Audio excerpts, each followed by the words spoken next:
Hi everyone, I'm Kenneth M. Dipon from Group 3 and I'll be your first reporter for this chapter. Pero bago tayo pumunta sa malalimang talakayan, let's have first an overview about the topic. Sa chapter na ito, pag-aaralan natin ang paraan at ang mga salik na nakakaapekto sa pagpili ng civil engineer sa ating project. So let's assume na kayo ang client na naghahanap ng civil engineer para sa project na inyong napili. Ang mga sumusunod ay ang pag-uusapan natin sa chapter na ito at ang naka-assign na magre-report.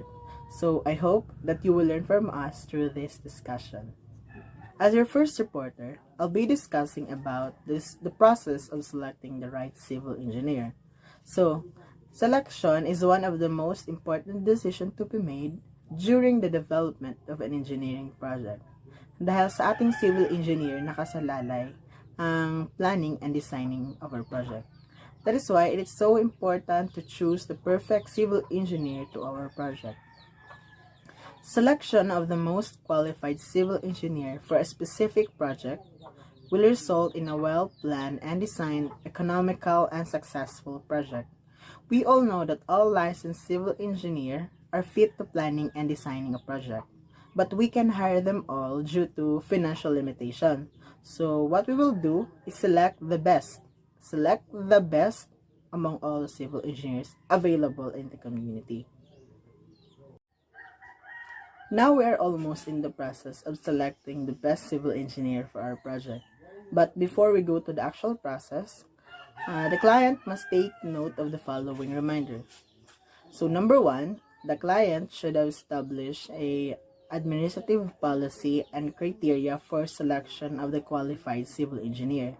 So, bago tayo pumili ng civil engineer na i-hire natin, dapat meron muna tayong standard na susundin or standard na nakaset. Ang standard na ito ang naglalaman ng mga katangian ng civil engineer na hinahanap natin.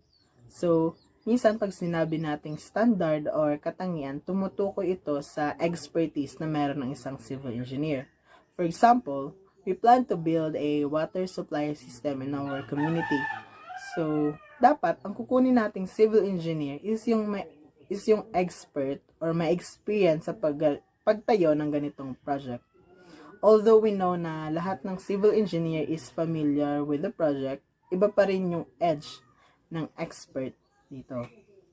So, by clearly defining and identifying the service needed, we can accurately judge kung sino ang civil engineer na i-hire natin.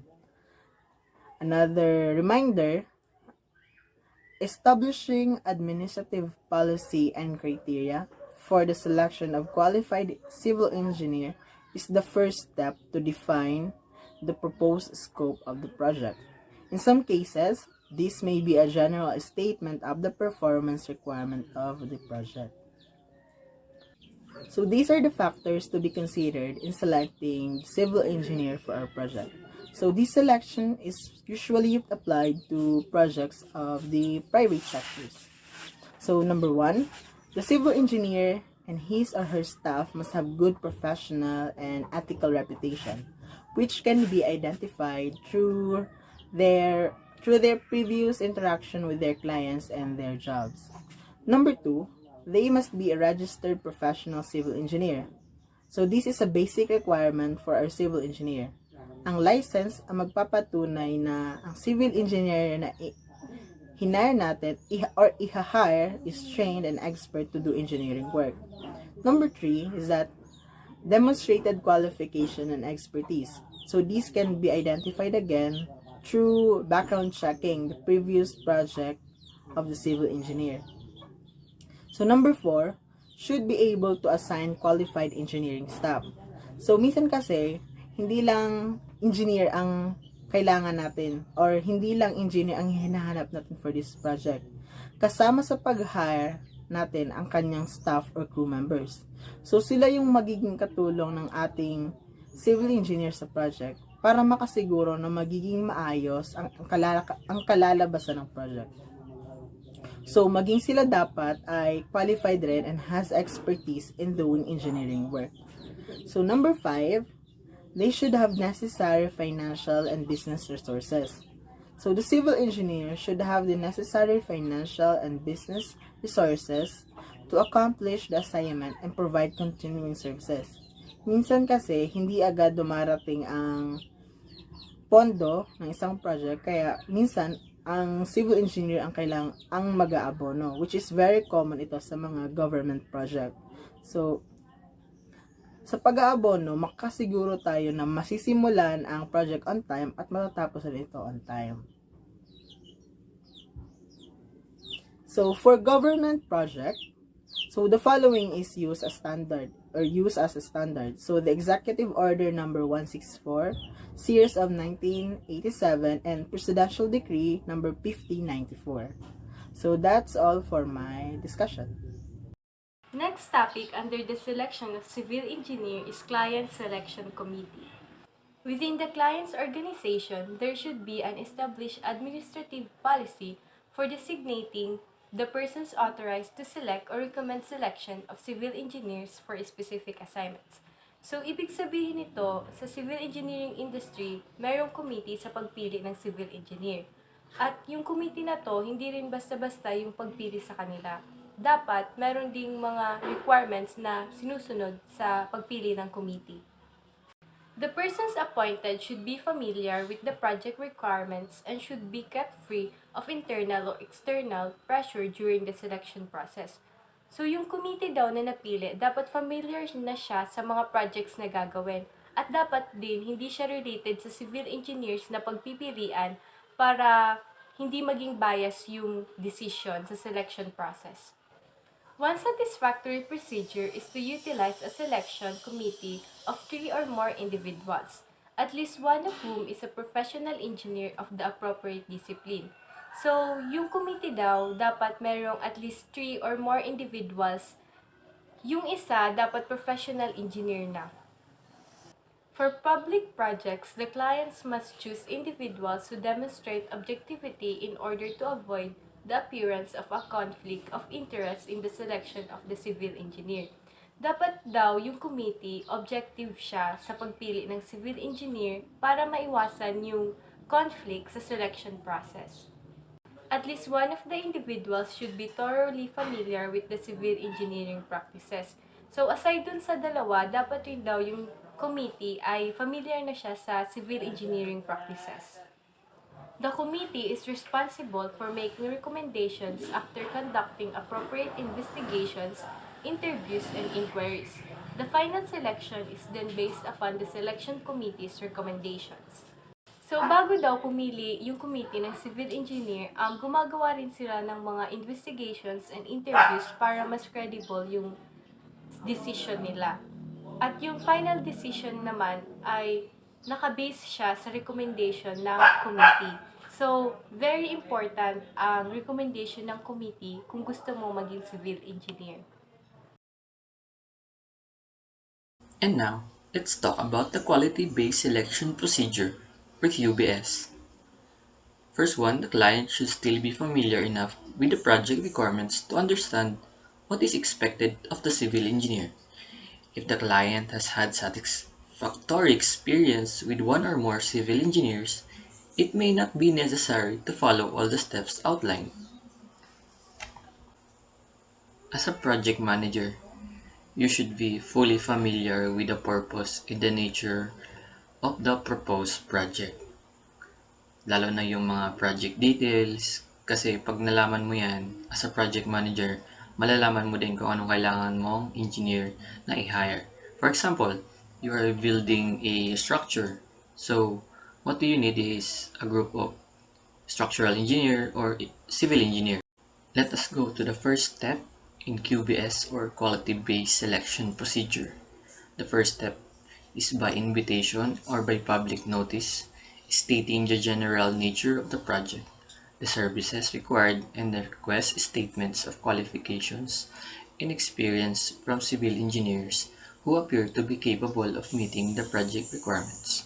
The client may issue a request of qualifications or request for proposals. are normally used to ascertain the general qualification in a selected area of expertise, while RFPs are used to seek civil engineers for creating short lists for selecting a civil engineer for a specific project. In this particular step, you need to create documents that can either be in the form of public notice or direct invitations. Because as a client or a project manager, you have the rights in selecting engineers who are qualified enough to meet your expectations. Now let's go to the step 2, which is preparing a budget for the staff time and costs that can be expected from potential civil engineer prior to the receipt of BFS or RFPS. So as a project manager, you have to compensate those hired civil engineers according to their work.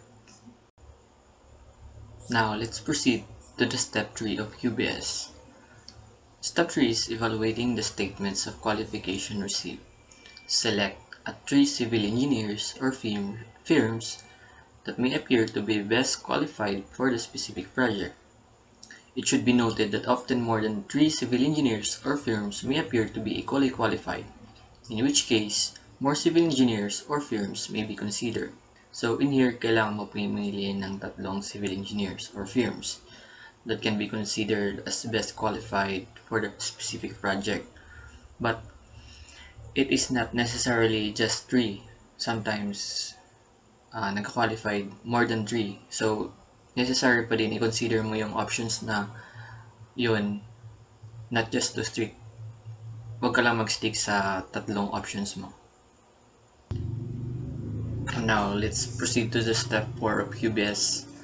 In step 4, you should write a letter to each civil engineer or selected firm for further consideration describing the proposed project in detail, including a project scope and outline of services required, and asking for a proposal describing in detail the civil engineer's plan for managing and performing the required services, the personnel to be assigned, the proposed schedule, experience with similar projects, office location in which services are to be performed, financial state, standing, present workload, and references. If ever man nakapili ka na ng civil engineers or civil engineer or firms na mag-work sa yung project, in this phase, you need to give letter for chosen firms or engineers na napili mo, kasi you have to provide them detailed information about what is about that project, about its detailed project, including its workload, financial, uh, basic information, proposed schedule, uh, references, project scope, and many more. Now let's proceed to the step 5 of quality-based selection procedure. On receipt of proposals, invite the civil engineers or firms to meet individually with the selection committee for interviews and discussions of the desired end result of the project and committee services required. These interviews may be held at the civil engineer's office.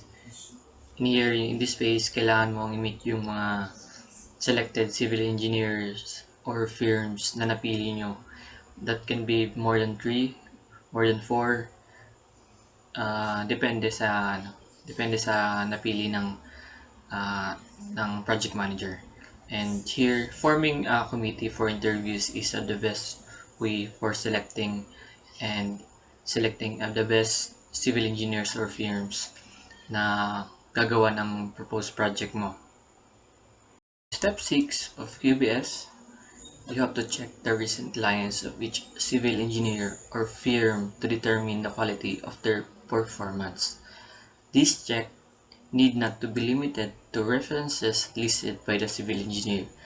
So obviously, lahat naman ng employer ngayon naghahanap ng experience before being employed. So this is to assure that those civil engineers are surely qualified na quality talaga yung performance na magagawa sa gagawing project, hindi lang yung basta-basta. Now, let's go to the step 7 of quality-based selection. Now, let's list the civil engineer or firms in order of preference, taking into account their approach and understanding of the project, reputation, experience, financial standing, size, personnel available, quality of references, workload, location, and other factors pertinent to the project being considered. It is important to know the the understanding of one particular civil engineer na hinire mo in that proposed project na gagawin nyo. So, importanteng malaman ng isang project manager kung ano ang naiintindihan ng hinire mong civil engineer or napili mong civil engineer or firms, kasi doon mas malalaman mo kung the best ba talaga siya para sa project na gagawin mo. In step 8, you have to invite a civil engineer considered to be best qualified to develop a detailed scope, list of deliveries and schedule, and to negotiate fair compensation for the services. Now, let's move to the step 9. The compensation of the proposed by the civil engineer should be evaluated on the basis of the client's experience, budget estimate, taking account of the range of charges reported in Section 4. Herein, giving consideration to the project's special characteristic and the scopes of services agreed upon, fair and reasonable compensation to the civil engineers is vital to the success of the project, since it will enable the consult of expertise to be fully utilized. The following step, which is the 10, if satisfactory agreement is not reached with the first civil engineer, the negotiation should be terminated. So, pag hindi gumana sa first civil engineer, you have to move on to the following civil engineer na napili mo. Kasi that is why you have to choose more than 3 or more. Depende sa kakayahan mong pumili ng civil engineer. The more choices, the more options you have. Kasi hindi lahat naman magiging okay yung agreement nyo. So the last step would be step 11.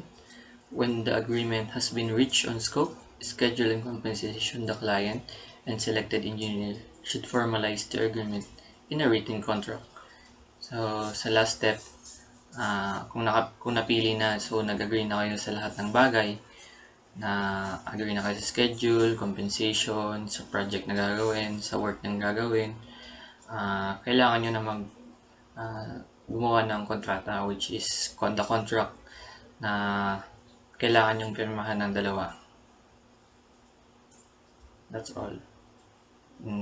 Let's move to the next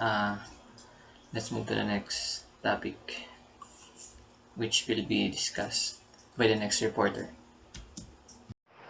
Hello guys, the topic is about selection procedure for level of efforts in contracts.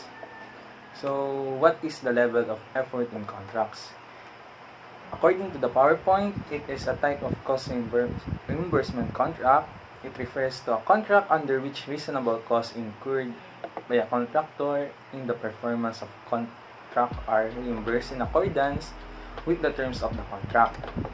These contracts establish an estimate of the total cost for the purpose of obligating funds and establishing a ceiling that a contractor may not exceed. Ito ay isang kontrata na estimated na kung magkano ang gagastusin na pera sa isang proyekto at hindi pwede lampasan ng isang kontraktor ang halagang napagkasunduan nila ng kanilang kliyente upang mabawasan ng kliyente o maiwasan ng kliyente ang karagdagang bayad ng ginagawang proyekto. Sa madaling salita, nakalagay na sa kontrata ang isang fixed price ng proyekto at babayaran lang ang isang kontraktor sa napagkasunduang halaga anuman ang resulta ng proyekto basta matapos ito. Where is it used? This type of contract is suitable for investigation or study in specific research and development area. Its purpose is usually to report results achieved through application of the required level of effort. Ito ay working on progress na tipo ng proyekto. Kung ano lang ang nakalagay sa kontrata, yun din ang gagawin ng kontraktor. Bago nila matapos ang proyekto, kailangan nilang ipakita sa kanilang kliyente ang progress ng kanilang ginagawa. Ang kontratang ito ay mas bagay sa pag-conduct ng mga research ng mga eksperto sa pag-develop ng isang lugar. Kagaya na lamang ng mga pagsasagawa ng survey sa mga lugar kung saan pwede pang maglagay ng daan at tulay upang mapalawak pa ang saklaw ng transportasyon sa bansa o sa lugar nila. How it works. Payment is based on the effort expended rather than on the results achieved.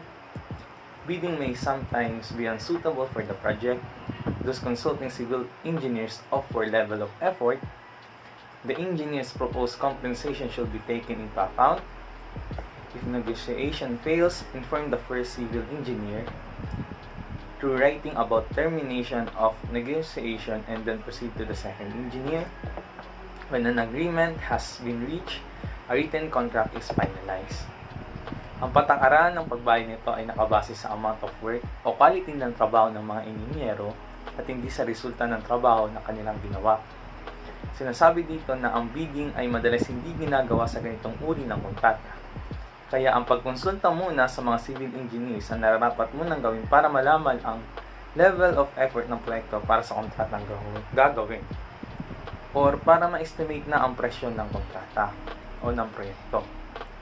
For your information po, ang bidding po ay isang proseso kung saan nakikipagkompetensya ang isang kontraktor sa kanilang kapwa-kontraktor upang makuha ang proyekto kapalit ng kanilang serbisyong ginawa. Bago gawin ang kontrata, dapat isaalang-alang muna ang halagang iminumungkahi ng engineer. Kahit malaga para sa ating mga estudyante ng pag-aralan, ang kung paano mag-estimate ng halaga sa mga proyekto upang sa future ay hindi na tayo malito at alam na natin kung paano gawin ito. Kapag nagkontrata ay hindi nasunod at kung sino man ang humahawak ng proyekto, dapat ito ipagbigay alam sa punong inhinyero at sa kumpanya para magawan agad ng pagtigil o resolusyonan ang kontrata bago ito diretso sa second engineer.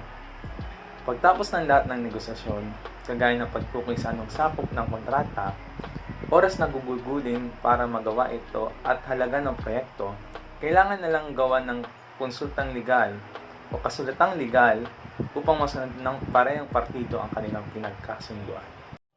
Hi everyone, I am Rajan Duazo and now I'll be tackling about bidding. We all know that during bidding, competition always exists among the participating civil engineers. Why? Simply because of the set qualifications and resources for them. So what are those qualifications set for choosing or selecting civil engineers? So first we have training, second is professional licensing experience, third is skills, fourth is capabilities, next we also have the special expertise personnel, and lastly is the workload. Yan po ay sobrang halaga dahil sa mga qualifications na yan, parang nagkakaroon din ng security ang mga clients natin na pumili ng mga civil engineers dahil kapag alam nila na yung civil engineers ay lisensyado or licensed professionals, hindi sila mangangamba na yung projects nila ay tatapusin or gagawin lang basta-basta. Kasi alam nila na once na license yung civil engineers, they will always consider their license in doing their professions or responsibilities, especially in construction kasi laging salalay doon yung lisensya nila. So, it is always expected na gagawin talaga lagi nila yung best nila in order also to realize or to live with their oaths or yun, mga code of ethics of civil engineers, they will always live with that. So, the client will also be ensured na yung projects na gusto niyang gawin or ipagawa sa mga civil engineers will always be a success. But there is a question that Why most bidding for consulting civil engineering services often produces unsatisfactory results for the clients? We have 5 major reasons for that. First is, bidding does not recognize professional judgment. Kapag sinabing professional judgment, kasi during bidding kasi, yung madalas lang na isinasaalang-alang dyan mostly sa side ng client, syempre, is yung scope ng service na i-render ng civil engineers, and with that scope, dyan manggagaling yung sa technical and financial proposals or yung sa mga cost estimation. So, meaning, kapag naka-base lang yung mga civil engineers natin doon sa scope na binigay ng client, as well as sa total budget na kayang ilaan doon ng client, parang nalilimit din syempre. So, once we say professional judgment, parang yung mga civil engineers natin, medyo hindi free magbigay ng judgment nila with regards to the construction of that project, just because they are following also, or they are relying or considering the scope given by the client. Next is, it is virtually impossible to completely detail in advance the scope of services required for an engineering project. So, given na binigay na nga ng client ng engineers yung scope na gusto niya, or yung scope of service na kailangan niya sa project niya, it is always impossible naman talaga sa side ng civil engineers na maging detailed yung plano, kasi always remember that during construction there is always a changes from the original plan. So, yun siguro yung nagiging dahilan din kung bakit minsan yung client is unsatisfied with the during bidding sa mga represent ng civil engineers. It is because it is very impossible naman talaga na maging detailed yun, kasi nga naka-base lang din naman yung mga civil engineers dun sa scope na binigay ng client.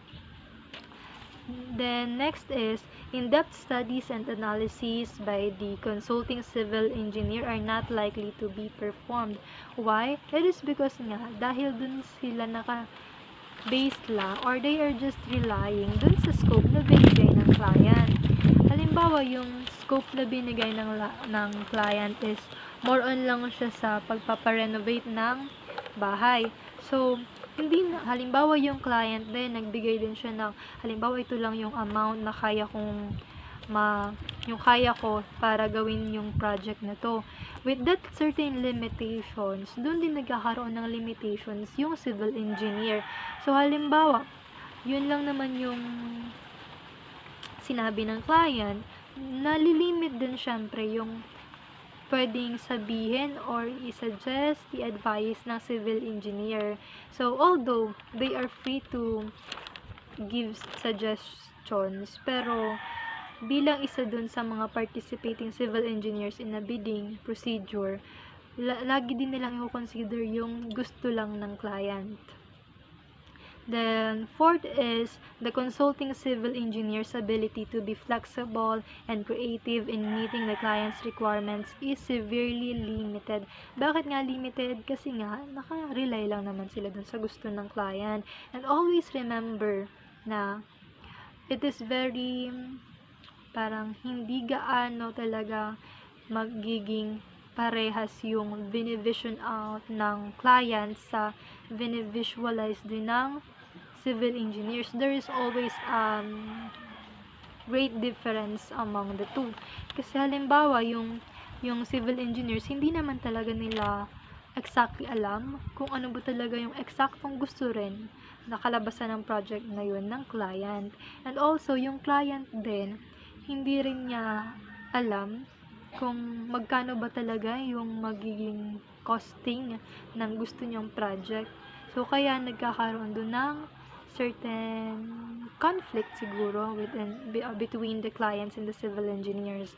So, yun din yung naging dahilan kung bakit nga hindi na naging flexible yung civil engineers, simply because they are just relying with the scope na given by the clients. Next is the engineering designs are likely to be minimal in completeness. Bakit minimal in completeness?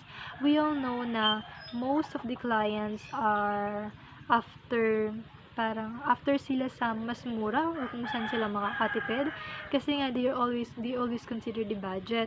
So with considering the budget, yung nangyayari din sa civil engineers, yung siniset din nila na sa cost estimation is yung sa mga minimum na din.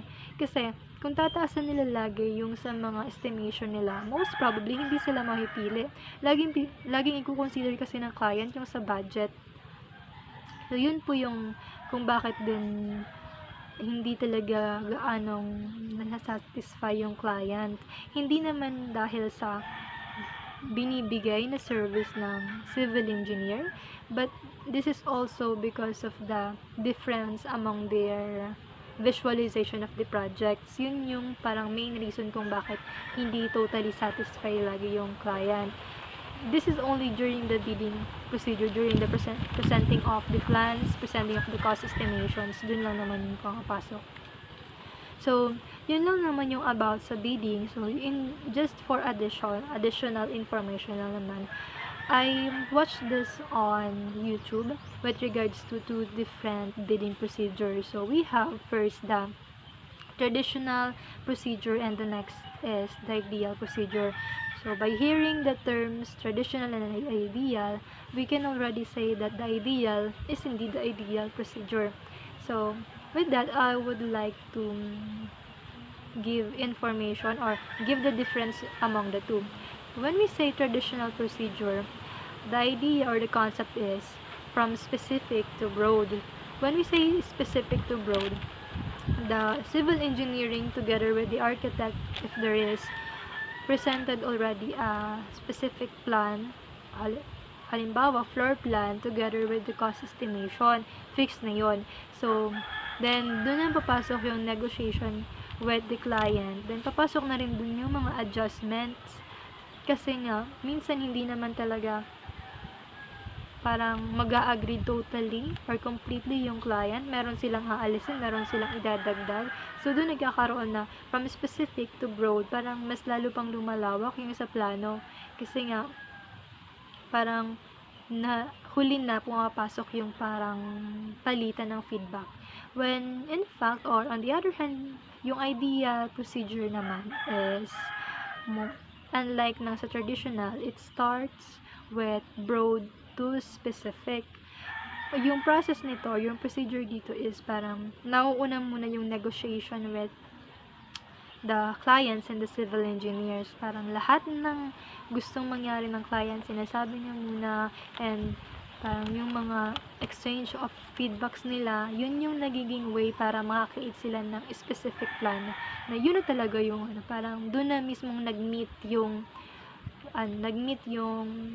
visualize nilang projects, both ng client and the civil engineer. So, it is always parang advisable na yun yung laging sundin na sa ideal procedure, kasi nga the exchange of feedback is considered first before the specific plan na talaga. So, yun lang naman po, and the next topic will be discussed by Ramona Dumitita. Thank you.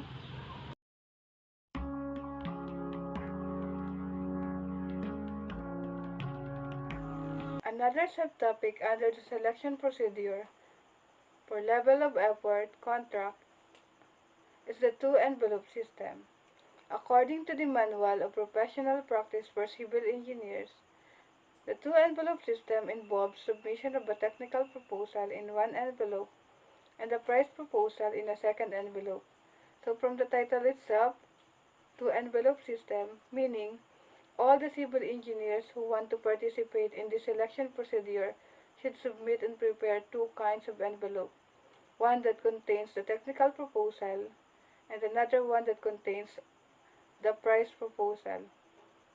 The client then evaluates the technical proposals and selects the best qualified civil engineer based on that consulting civil engineer's technical proposal. At this point in the selection procedure, the client opens the price proposal submitted in the second envelope and uses this as a basis for negotiation of contractual scope and fees. The second envelopes submitted by the unsuccessful proposers are returned unopened. So only the price proposal submitted by the civil engineer that is chosen by the client should be opened. The rest, who did not pass or who are not chosen, should be returned unopened. If the client follows this procedure, the net effect is as outlined in the qualifications-based selection procedure, which is discussed earlier, provided that the client and the best qualified consulting civil engineer have extensive discussion to reach full agreement on the scope of services. This allows the client to utilize the knowledge and experience of the consulting civil engineer in establishing the scope of services. And upon agreement of the scope, the price of services should be negotiated to, to reflect changes from the original scope used for obtaining proposals. If both envelopes of all proposers are opened at the same time, a bidding process, as discussed in the section on bidding, is initiated with attendant disadvantages.